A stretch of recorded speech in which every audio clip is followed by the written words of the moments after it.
So the idea was, it was a small step of just recording 30 seconds and then 60 seconds and then challenging his own narratives. So, one small consistent nudge reattached a lost part of himself. So, to sum up,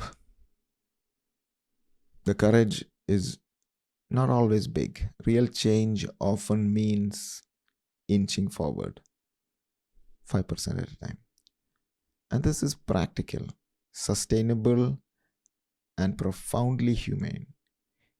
We rewire ourselves, build evidence for our new identity, and gets us closer to the life we want without the drama.